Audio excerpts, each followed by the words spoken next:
Hi friends, ಇವಾಗ ನಾನು butter ಚಿಕನ್ನ ಮಾಡ್ತಾಯಿದ್ದೀನಿ. ಇದು ತುಂಬ ರುಚಿಯಾಗಿರುತ್ತೆ ಮತ್ತು ತುಂಬ ಸೂಪರಾಗಿರುತ್ತೆ. ನೋಡೋಣ ಇವಾಗ ಹೇಗೆ ಮಾಡೋದು ಅಂತೇಳ್ಬಿಟ್ಟು. ಇವಾಗ ನಾನು 1 kg ಚಿಕನ್ನ ಅರಿಶಿನ ಮತ್ತು ಉಪ್ಪು ಹಾಕ್ಬಿಟ್ಟು ನಾನು ವಾಶ್ ಮಾಡಿ ಇಟ್ಕೊಂಡಿದ್ದೀನಿ. ಅದಕ್ಕೇನೇನು ಮಸಾಲೆ ಬೇಕು ಎಲ್ಲವನ್ನು ಕೂಡ ನಾನು ಇವಾಗ ರೆಡಿ ಮಾಡ್ಕೊಳ್ತೀನಿ. Hi friends, hello, welcome to Grace Waves channel. ನಾನು ಇಲ್ಲಿ ಮೊದಲಿಗೆ ವಾಶ್ ಮಾಡಿ ಇಟ್ಟಿರುವಂತಹ ಚಿಕನ್ಗೆ 2 ಟೇಬಲ್ ಸ್ಪೂನಷ್ಟು ಶುಂಠಿ ಬೆಳ್ಳುಳ್ಳಿ ಪೇಸ್ಟು, ಹಾಗೆಯೇ ಒಂದು ಅರ್ಧ ಕಪ್ಪಷ್ಟು ಮೊಸರನ್ನ ಹಾಕ್ಕೊಳ್ತಾ ಇದ್ದೀನಿ. ಹಾಗೆಯೇ ಒಂದು 2 ಟೇಬಲ್ ಸ್ಪೂನಷ್ಟು ನಿಂಬೆ ರಸ,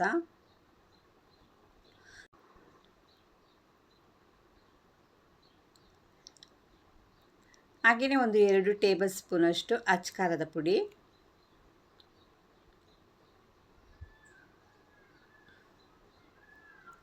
ಹಾಗೆಯೇ 1 ಟೇಬಲ್ ಸ್ಪೂನಷ್ಟು ಜೀರಾ ಪೌಡರ್. ನಾನು ಇದು 2ನೇ ಸಲ ಮಾಡ್ತಾ ಇರೋದು. ಮೊದಲಿಗೆ ಒಂದು ಸಲ ಮಾಡಿದೆ, ತುಂಬ ಟೇಸ್ಟಿಯಾಗಿತ್ತು. ಅದಕ್ಕೆ ಪುನಃ ಮಾಡ್ತಾಯಿದ್ದೀನಿ. ರುಚಿಗೆ ತಕ್ಕಷ್ಟು ಉಪ್ಪನ್ನು ಹಾಕ್ಕೊಂಡು ಇವಾಗ ಮಿಕ್ಸ್ ಮಾಡ್ಕೊಳ್ಳೋಣ. ಇದು ಚೆನ್ನಾಗಿ ಮಿಕ್ಸ್ ಮಾಡಿಕೊಂಡು ಒಂದು 5 ಮಿನಿಟ್ಸ್ ಮ್ಯಾರಿನೇಟ್ ಮಾಡಲಿಕ್ಕೆ ಇಡೋಣ. ಎಲ್ಲ ಚೆನ್ನಾಗಿ ಚಿಕನ್ಗೆ ಮಸಾಲೆ ಎಲ್ಲ ಹಿಡಿದಿರುತ್ತೆ. ಒಂದು 5 ಮಿನಿಟ್ಸ್ ಇಟ್ಟರೆ ಸಾಕು.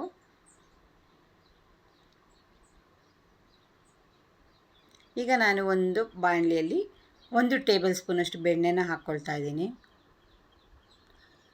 ಹಾಗೆಯೇ 5 ನಿಮಿಷ ಆಯಿತು.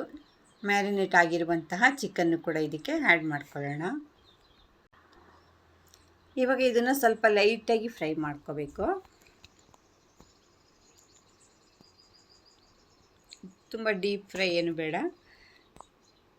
ಸುಮ್ಮನೆ ಸ್ವಲ್ಪ ಈ ಥರ ಲೈಟಾಗಿ ಮಾಡಿಕೊಂಡ್ರೆ ಸಾಕು.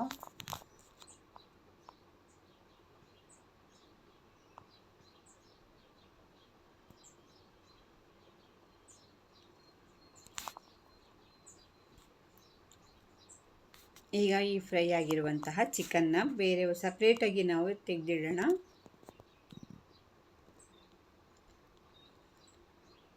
ಈಗ ಪುನಃ ಬಾಣಲಿಗೆ ನಾವು ಪುನಃ 1 ಟೇಬಲ್ ಸ್ಪೂನಷ್ಟು ಬೆಣ್ಣೆನ ಹಾಕ್ಕೊಳ್ಳೋಣ. ಈಗ ಬೆಣ್ಣೆ ಕರಗಿದ ಮೇಲೆ ಸ್ವಲ್ಪ ಅದಕ್ಕೆ ಎಣ್ಣೆ ಕೂಡ ಹಾಕ್ಕೊಳ್ಳೋಣ. ಹಾಕ್ಕೊಂಡು 1 ಬೌಲಷ್ಟು ಈರುಳ್ಳಿನ ಹಾಕ್ಕೊಳ್ತಾ ಇದ್ದೀನಿ. ಈರುಳ್ಳಿನ ಸ್ವಲ್ಪ ಚೆನ್ನಾಗಿ ಫ್ರೈ ಮಾಡ್ಕೋಬೇಕು.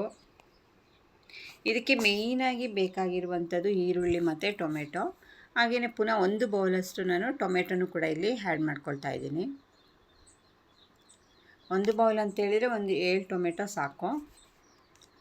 ಅದನ್ನು ಸ್ವಲ್ಪ ಚೆನ್ನಾಗಿ ನಾವು ಈ ಥರ ಮಿಕ್ಸ್ ಮಾಡಿಕೊಂಡು ಫ್ರೈ ಮಾಡ್ಕೋಬೇಕು.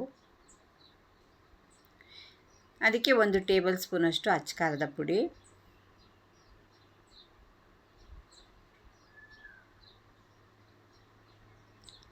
ಮತ್ತು ಒಂದು 2 ಟೇಬಲ್ ಸ್ಪೂನಷ್ಟು ಧನಿಯಾ ಪೌಡರು. ಇದನ್ನು ಹಾಕ್ಕೊಂಡು ಈ ಥರ ನಾವು ಚೆನ್ನಾಗಿ ಮಿಕ್ಸ್ ಮಾಡಿಕೊಂಡು ಫ್ರೈ ಮಾಡ್ಕೋಬೇಕು. ತುಂಬ ರುಚಿಯಾಗಿರುತ್ತೆ, ತುಂಬ ಅಂದರೆ ತುಂಬ ಟೇಸ್ಟಿಯಾಗಿರುತ್ತೆ. ನಾವು ಒಂದು ಸಲ ಮಾಡಿದರೆ ತುಂಬ ಚೆನ್ನಾಗಿತ್ತು. ಹಾಗೆಯೇ ಒಂದು ಅರ್ಧ ಟೇಬಲ್ ಸ್ಪೂನಷ್ಟು ಗರಂ ಮಸಾಲೆ ಪೌಡರ್ನ ಹಾಕ್ಕೊಳ್ತಾ ಇದ್ದೀನಿ.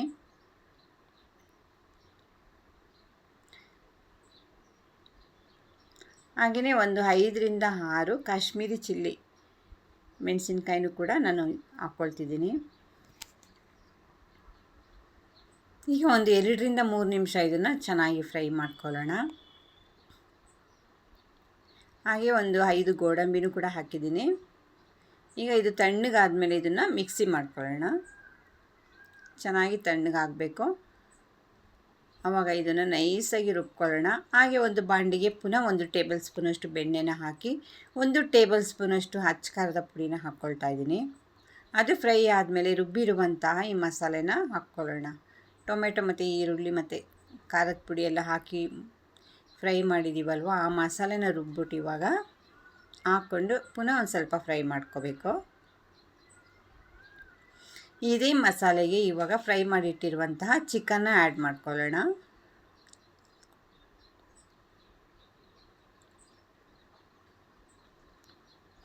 ಇದು ನಾನ್ ಇರ್ಬೋದು, ರೋಟಿ, ಪರೋಟ, ದೋಸೆ, ಚಪಾತಿ ಮತ್ತು ರೈಸ್ ಜೊತೆನೂ ಕೂಡ ತುಂಬ ಚೆನ್ನಾಗಿರುತ್ತೆ. ನಾವು ಒಂದೇ ಥರ ಚಿಕನ್ನ ಟೇಸ್ಟ್ ಮಾಡೋ ಬದಲು ಈ ರೀತಿ ಡಿಫ್ರೆಂಟಾಗಿ ಮಾಡ್ಕೊಂಡು ತಿನ್ನೋದ್ರಿಂದ ತುಂಬ ಟೇಸ್ಟಿಯಾಗಿರುತ್ತೆ. ನೋಡಿ ಅದ್ಭುತವಾಗಿ ಚಿಕನ್ ಮಸಾಲ ರೆಡಿ ಆಗ್ತಾ ಇದೆ. ಹಾಗೆ ಪುನಃ ಸ್ವಲ್ಪ ಉಪ್ಪು ರುಚಿಗೆ ತಕ್ಕಷ್ಟು ಹಾಕ್ಕೊಳ್ತಾ ಇದ್ದೀನಿ. ಹಾಕ್ಬಿಟ್ಟು ಚೆನ್ನಾಗಿ ಮಿಕ್ಸ್ ಮಾಡ್ಕೋಬೇಕೀಗ.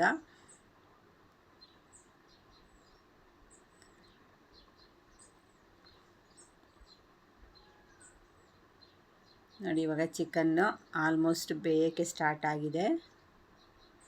ಸ್ವಲ್ಪ ಆವಾಗವಾಗ ಈ ಥರ ಮಿಕ್ಸ್ ಮಾಡಿ ಕೊಡ್ತಾ ಇರಬೇಕು.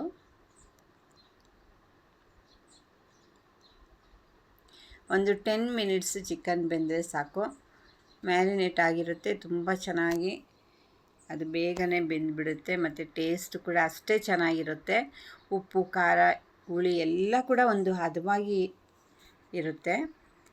ಈಗ ಬಟರ್ ಚಿಕನ್ ರೆಡಿಯಾಗಿದೆ. ಅದಕ್ಕೆ ನಾವು ಇವಾಗ ಲಾಸ್ಟಲ್ಲಿ ಸ್ವಲ್ಪ ಫ್ರೆಶ್ ಕ್ರೀಮ್ನ ಆ್ಯಡ್ ಮಾಡ್ಕೊಳ್ಳೋಣ.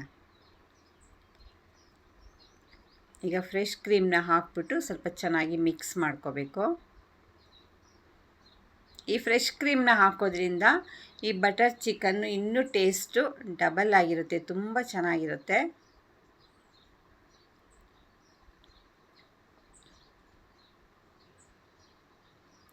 ನೋಡಿ ಇವಾಗ ತುಂಬ ಅದ್ಭುತವಾದಂತಹ ಬಟರ್ ಚಿಕನ್ ರೆಡಿಯಾಗಿದೆ. ಇವಾಗ ಅದನ್ನು ಟೇಸ್ಟ್ ಮಾಡುವಂತಹ ಟೈಮು. ಹಾಗೆ ಕೊನೆಯಲ್ಲಿ ಸ್ವಲ್ಪ ಕಸೂರಿ ಮೇಥಿನ ಹಾಕ್ಕೊಳ್ತಾ ಇದ್ದೀನಿ. ಅದನ್ನು ಸ್ವಲ್ಪ ಪುಡಿ ಮಾಡಿಬಿಟ್ಟು ಅದಕ್ಕೆ ಹಾಕ್ಕೊಳ್ಳೋಣ. ಇಷ್ಟೇ ಮಸಾಲೆ, ತುಂಬ ಸಿಂಪಲಾಗಿರುವಂತಹ ಮಸಾಲೆನ ಉಪಯೋಗಿಸಿ ಬಟರ್ ಚಿಕನ್ನ ಮಾಡಿದರೆ ತುಂಬ ಸೂಪರಾಗಿ ರೆಡಿಯಾಗುತ್ತೆ ಮತ್ತು ಬಾಯಿಗೂ ಕೂಡ ತುಂಬಾ ಟೇಸ್ಟ್ ಸಿಗುತ್ತೆ. ಹಾಗೆಯೇ ನೀವು ಒಂದು ಸಲ ಟ್ರೈ ಮಾಡಿ, ತುಂಬ ಅದ್ಭುತವಾದ ಬಟರ್ ಚಿಕನ್ನ. ಮತ್ತು ಯಾರ್ಯಾರು ನನ್ನ ಚಾನಲ್ನ ಸಬ್ಸ್ಕ್ರೈಬ್ ಮಾಡಿಲ್ಲ ಪ್ಲೀಸ್ ಸಬ್ಸ್ಕ್ರೈಬ್ ಮಾಡಿ, ಲೈಕ್ ಮಾಡಿ, ಶೇರ್ ಮಾಡಿ. ಹೀಗೆ ನನ್ನ ಚಾನಲ್ನ ನೋಡ್ತಾ ಇರಿ, ಹೊಸ ಹೊಸ ರೆಸಿಪಿ ಜೊತೆ ಸಿಗ್ತಾ ಇರ್ತೀನಿ. ಮತ್ತು ನನ್ನ ಚಾನಲ್ನ ನೋಡ್ತಾ ಇರೋರು ಎಲ್ರಿಗೂ ತುಂಬಾ ಥ್ಯಾಂಕ್ಸ್ ಹೇಳ್ತೀನಿ. ಕೊನೆಯಲ್ಲಿ ಒಂದು ಬೌಲ್ಗೆ ಹಾಕ್ಬಿಟ್ಟು ಅದ್ರ ಮೇಲೂ ಕೂಡ ಸ್ವಲ್ಪ ಲೈಟಾಗಿ ನಾನು ಫ್ರೆಶ್ ಕ್ರೀಮ್ನ ಹಾಕಿದ್ದೀನಿ. ಹೊಸ ಚಾನಲ್ ಜೊತೆ ಬರೋವರೆಗೂ ನಿಮ್ಮೆಲ್ರಿಗೂ ಥ್ಯಾಂಕ್ ಯು. ಬಾಯ್.